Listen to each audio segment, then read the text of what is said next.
Hi guys, welcome to another book preview.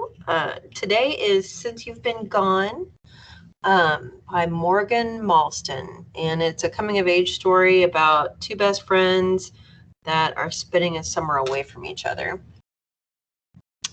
So, without further ado, Chapter 1, The List. Oh, and I'm only reading half of the chapter because the chapters are kind of long. Chapter 1, The List. The list arrived after Sloan had been gone 2 weeks. I wasn't at home to get it because I was at Sloan's, where I had gone yet again, hoping against hope to find her there. I had decided, as I'd driven over to her house, my iPod off and my hands gripping the steering wheel, that if she was there, I wouldn't even need an explanation. It wouldn't be necessary for her to tell me why she'd suddenly stopped answering her phone, texts, and emails, or why she'd vanished, along with her parents and their car. I knew it was ridiculous to think this way, like I was negotiating with some cosmic dealer who could guarantee this for me, but that didn't stop me as I got closer and closer to Randolph Farms Lane. I didn't care what I had to promise if it meant Sloan would be there, because if Sloan was there, everything could start making sense again. It was not an exaggeration to say that the last 2 weeks had been the worst of my life. The first weekend after school had ended, I'd been dragged upstate by my parents against my wishes and despite my protests.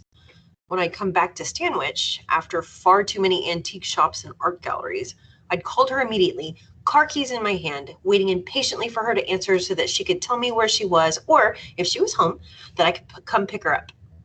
But Sloan didn't answer her phone, and she didn't answer when I called back an hour later, or later that night, or before I went to bed. The next day, I drove by her house only to see her parents' car gone and the windows dark. She wasn't responding to my texts and still wasn't answering her phone. It was going right to voicemail, but I wasn't worried. Not then. Sloan would sometimes let her battery run down until the phone shut off, and she never seemed to know where her charger was. And her parents, Millie and Anderson, had a habit of forgetting to tell her their travel plans. They would whisk her off to places like Palm Beach or Nantucket, and Sloan would return a few days later, tan, with a present for me and stories to tell. I was sure that's what had happened this time. But after 3 days and still no word, I worried. After 5 days, I panicked. And when I couldn't stand being in my house any longer, staring down at my phone, willing it to ring, I started driving around town, going to all of our places, always able to imagine her there until the moment I arrived to find it's Sloan free. She wasn't stretched out in the sun on a picnic table at the orchard, or flipping through the sale rack at Twice Upon a Time, or finishing up her pineapple slice at Captain Pizza. She was just gone. I had no idea what to do with myself. It was rare for us not to see each other on a daily basis, and we talked or texted constantly, with nothing off limits or too trivial. Even exchanges like, "I think my new skirt makes me look like I'm Amish. Promise to tell me if it does?" Me. And, "Have you noticed it's been a while since anyone's seen the Loch Ness Monster?" Her. In the 2 years since we've been best friends, I had shared almost all of my thoughts and experiences with her, and the sudden silence felt deafening. I didn't know what to do except to continue texting and trying to find her. I kept reaching for my phone to tell Sloan that I was having trouble handling the fact that she wasn't answering her phone. I drew in a breath and I held it as I pulled down her driveway, the way I used to when I was little, and opening up my last birthday present, willing it to be the one thing I still didn't have, the only thing I wanted. But the driveway was empty, and all the windows were dark. I pulled up in front of the house anyway, and then put my car in park and killed the engine. I slumped back against the seat, fighting to keep down the lump that was rising in my throat. I no longer knew what else to do, where else to look. But Sloan couldn't be gone. She wouldn't have left without telling me. But then where was she? When I felt myself on the verge of tears, I got out of the car and squinted at the house in the morning sun. The fact that it was empty this early was really all the evidence I needed, since I had never known Millie or Anderson to be awake before 10. Even though I knew there was probably no point to it, I crossed to the house and walked up the wide stone steps that were covered with bright green summer leaves. The leaves were thick enough that I had to kick them aside, and I knew deep down that it was more proof that nobody was there and hadn't been there for a while now. But I walked toward the door with its brass lion's head knocker and knocked anyway, just like I'd done 5 other times that week. I waited, trying to peer in the glass on the side of the door, still with a tiny flicker of hope that in a second, any minute now, I'd hear Sloane's steps as she ran down the hall and threw open the door, yanking me into a hug, already talking a mile a minute. But the house was silent, and all I could see through the glass was the historical status plaque just inside the door, the one that proclaimed the house one of Stanwich's architectural treasures, the one that always seemed covered with ghosts of fingerprints. I waited another few minutes, just in case, and then I turned around and lowered myself to sit on the top step, trying very hard not to have a breakdown among the leaves. There was a piece of me that was still hoping to find that this had been a very realistic nightmare, and that any minute now I'd wake up and Sloane would be there on the other end of her phone like she was supposed to be, already planning out the day for us. Sloane's house was in what we always called backcountry, where the houses got larger and farther apart from each other on even bigger pieces of land. She was 10 miles away from my place, which, back when I'd been in peak running shape, had been easy for me to cross. But even though they were close, our neighborhoods couldn't have been more different. Here was only the occasional car driving past, and the silence seemed to underscore the fact that I was totally alone, that there was nobody home, and most likely nobody coming back. I leaned forward, letting all my hair fall around me like a curtain. If nobody was there, it at least meant I could stay a while, and I wouldn't be asked to leave. I could probably stay there all day. I honestly didn't know what else to do with myself. I heard the low rumble of an engine and looked up, fast, pushing my hair out of my face, feeling hope flare once more in my chest. But the car rolling slowly down the driveway wasn't Anderson's slightly dented BMW. It was a yellow pickup truck, the back piled with lawnmowers and rakes. When it pulled in front of the steps, I could see the writing in stylized cursive on the side. Stanwich Landscaping, it read. Planting, gardening, maintenance, and mulch more. Sloane loved when stores had cheesy names or slogans. I mean, not that she was a huge fan of puns, but she'd always said she liked to picture the owners thinking them up and how pleased with themselves they must have been when they landed on whatever they'd chosen. I immediately made a mental note to tell Sloane about the motto, and then a moment later I realized how stupid this was. 3 guys got out of the truck and headed for the back of it, 2 of them starting to lift down the equipment. They looked older, like maybe they were in college, and I stayed frozen on the steps watching them. I knew that this was an opportunity to try and get some information, but that would involve talking to these guys. I'd been shy from birth, but the last 2 years had been different. With Sloane by my side, it was like I suddenly had a safety net. She was always able to take the lead if I wanted her to. And if I didn't, I knew she would be there, jumping in if I lost my nerve or got flustered. And when I was on my own, awkward or failed interactions just didn't seem to matter as much, since I knew I'd be able to spin it into a story and we could laugh about it afterward. Without her here, though, it was becoming clear to me how terrible I now was at navigating things like this on my own. Hey! I jumped, realizing I was being addressed by one of the landscapers. He was looking up at me, shielding his eyes against the sun over the other two, as the other 2 hefted down a riding mower. You live here? The other 2 guys set the mower down, and I realized I knew one of them. He'd been in my English class last year, making this suddenly even worse. No, I said, and heard how scratchy my voice sounded. I'd been saying only the most perfunctory things to my parents and younger brother over the last 2 weeks, and the only talking I'd really been doing had been into Sloane's voicemail. I cleared my throat and tried again. I don't. The guys who'd spoken to me raised his eyebrows. I knew this was my cue to go. I was, at least in their minds, trespassing, and would probably get in their way of their work. All 3 guys were now staring at me, clearly just waiting for me to leave. But if I left Sloane's house, If I ceded it to these strangers in yellow t-shirts, where was I going to get more information? Did that mean I was just accepting the fact that she was gone? The guy who'd spoken to me folded his arms across his chest, looking impatient, and I knew I couldn't keep sitting there. If Sloan had been with me, I would have been able to ask him. If she were here, she probably would have gotten 2 of their numbers already and would be angling for a turn on the riding mower, asking if she could mow her name into the grass. But if Sloan were here, none of this would be happening in the first place. My cheeks burned as I pushed myself to my feet and walked quickly down the stone steps, my flip-flops sliding once on the leaves. But I steadied myself before I wiped out and made this more humiliating than it already was. I nodded at the guys and then looked down the driveway as I walked over to my car. Now that I was leaving, they all moved into action, distributing equipment and arguing about who was doing what. I gripped my door handle, but didn't open it yet. Was I really just going to go without even trying? So, I said, but not loudly enough, as the guys continued to talk to each other, none of them looking over at me, 2 of them having an argument about whose turn it was to fertilize, while the guy from last year's English class held his baseball cap in his hands, bending the bill into a curve. So, I said, but much too loudly this time, and the guys stopped talking and looked over at me again.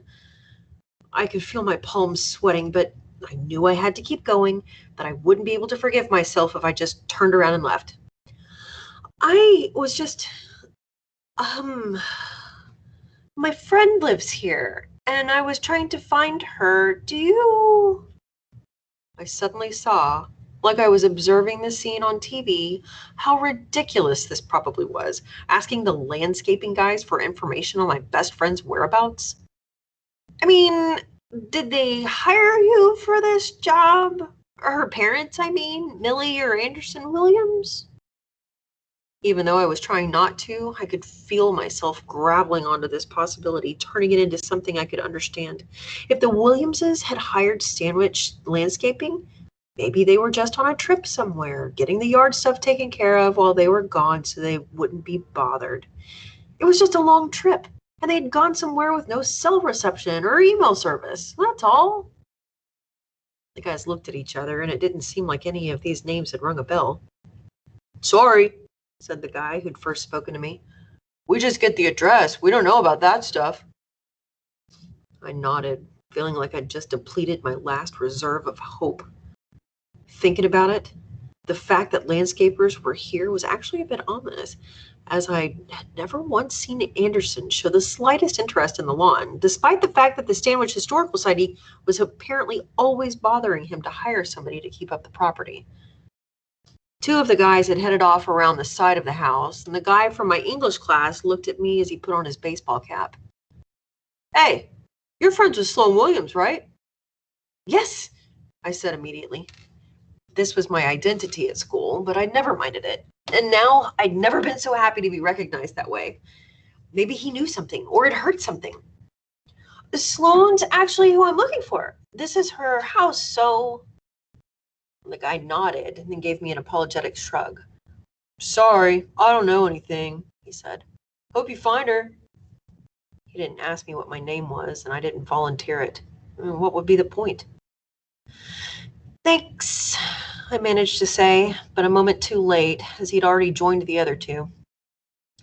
I looked at the house once more, the house that somehow no longer even felt like Sloan's, and realized that there was nothing left to do except leave.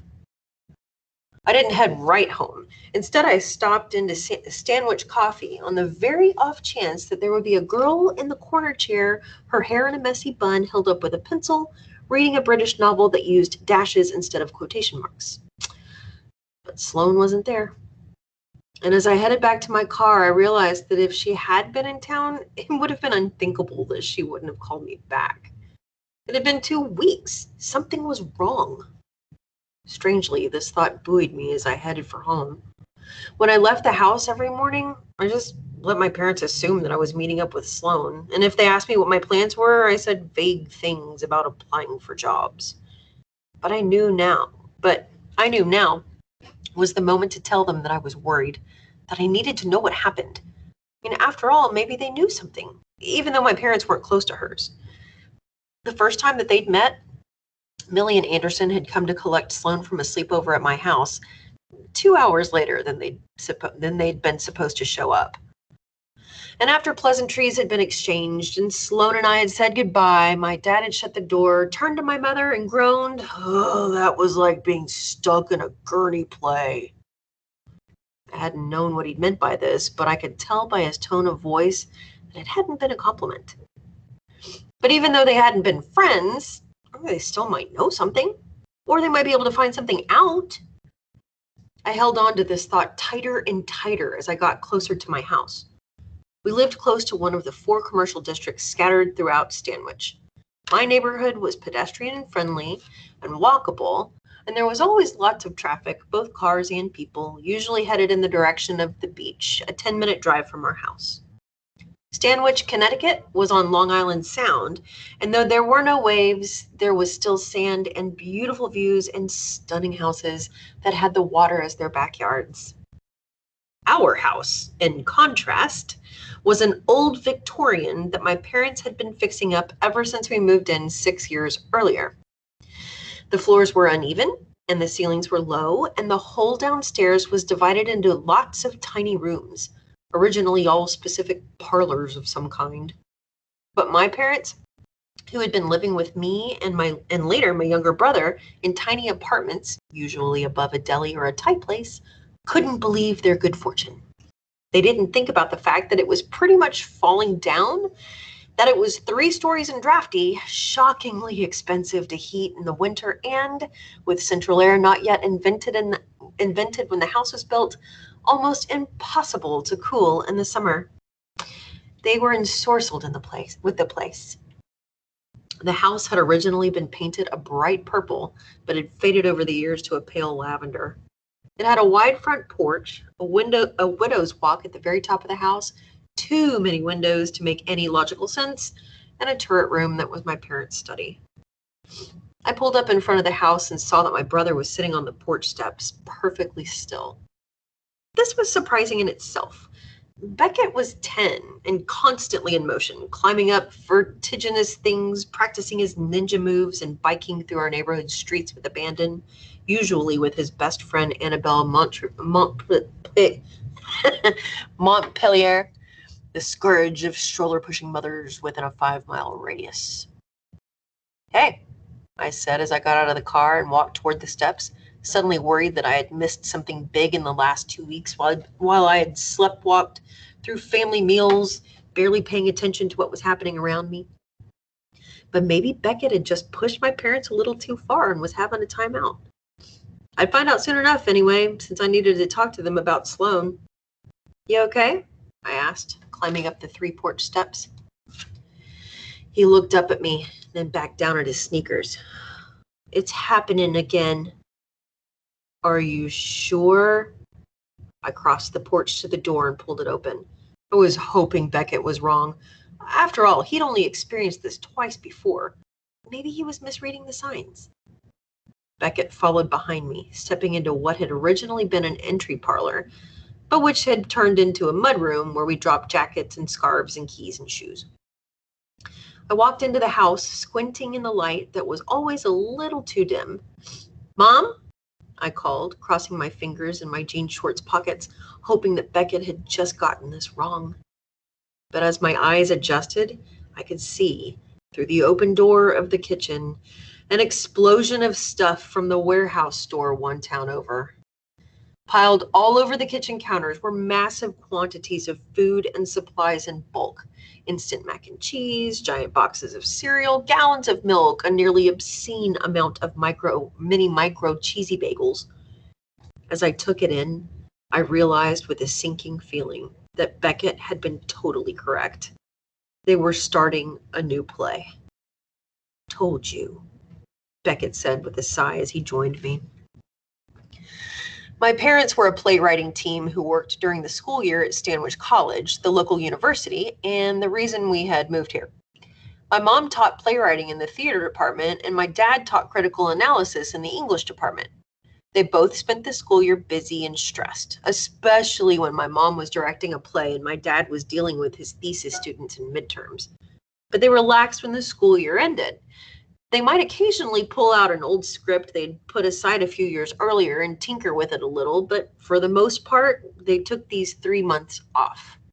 There was a regular pattern to our summers, so regular you could almost set your calendar to it. In June, my dad would decide that he had been too hemmed in by society and its arbitrary regulations and declare that he was a man. Basically, this meant that he would grill everything that we ate, even things that really shouldn't be grilled, like lasagna, and would start growing a beard that would have him looking like a mountain man by the middle of July. My mother would take up some new hobby around the same time, declaring it her creative outlet. One year, we all ended up with lopsided scarves when she learned to knit, and another year, we weren't allowed to use any of the tables as they'd all been taken over by jigsaw puzzles. We had to eat our grilled food off of plates we held on our laps. And last year, she decided to grow a vegetable garden, but the only thing that seemed to flourish was the zucchini, which then attracted the deer she subsequently declared war on. But by the end of August, we were all sick of charred food, and my dad was tired of getting strange looks when he went to the post office. My dad would shave, we'd start using the stove inside, and my mother would put aside her scarves or puzzles or zucchini. It was a strange routine, but it was ours, and I was used to it. But when they were writing, everything changed. It had only happened twice before. The summer I was 11, they sent me to a sleepaway camp, an experience that, while horrible for me, actually ended up providing them with the plot of their play. It had happened again when I was 13 and Beckett was 6. They'd gotten an idea for a new play one night, and then it basically disappeared into the dining room for the rest of the summer, buying food in bulk and emerging every few days to make sure that we were still alive. I knew that ignoring us wasn't something either of them intended to do, but they'd been a playwriting team for years before they'd had us, and it was like they just reverted back to their old habits where they could live to write and nothing mattered except the play. But I really didn't want this to be happening right now, not when I needed them. Mom, I called again. My mother stepped out of the dining room, and I noticed with a sinking feeling that she was wearing sweatpants and a t-shirt, writing clothes, and her curly hair was up in a knot on top of her head. Emily? My mother asked. She looked around. Where's your brother? Here, Beckett said, waving at her from my side. Oh, good, my mother said. We were just going to call you two. We need to have a family meeting. Wait, I said quickly, taking a step forward. Mom, I need to talk to you and Dad. It's about Sloan. Family meeting, my dad boomed from inside the kitchen. His voice was deep, very loud, and it was the reason he was always getting assigned the 8 a.m. classes. He was one of the few professors in the English department who could keep the freshmen awake. Beckett, Emily! He stepped out of the kitchen and blinked when he saw us. Oh, that was fast. Dad, I said, hoping I could somehow get in front of this, I need to talk to you guys. We need to talk to you too, my mother said. Your father and I were chatting last night, and we somehow got on. Scott, how did we start talking about it? It was because your reading light burned out, my dad said, taking a step closer to my mom. And we started talking about electricity. Right, my mother said, nodding. Exactly. So we started talking about Edison, and then Tesla, and then Edison and Tesla, and we think we might have a play, my dad finished, glancing into the dining room. I saw they already had their laptops set up across the table facing each other. We're going to bounce around some ideas. It might be nothing. I nodded, but I knew with a sinking feeling that it wasn't nothing. My parents had done this enough that they knew when something was worth making a bulk supermarket run. I knew the signs well. They always downplayed ideas they truly saw promise in. But when they started talking excitedly about a new play, already seeing its potential before anything was written, I knew it would fizzle out in a few days. So we might be working a bit, my mother said, in what was sure to be the understatement of the summer. We bought supplies. she said, gesturing vaguely to the kitchen where I could see the jumbo-sized bags of frozen peas and microwave burritos were starting to melt. And there's always emergency money in the conch. The conch shell had been served as a prop during the Broadway production of Bug Juice, my parents' most successful play, and now, in addition to being where we kept household cash, served as a bookend for a listing pile of cookbooks. Beckett's going to be at day camp during the week, so he's all set. Annabelle's going too, my mother said, maybe noticing Beckett's scowl. What about camping? He asked. We'll still go camping, my dad said. Maybe seeing my alarmed look, he added, just your brother and me, the Hughes men and the wilderness. But Beckett looked into the dining room, his brow furrowed. Dad waved this way.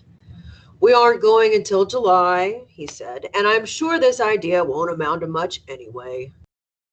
What about you, Em? My mother asked, even as she drifted closer to the dining room, like she was being pulled there by gravitational force. Do you have your summer plans worked out? I bit my lip.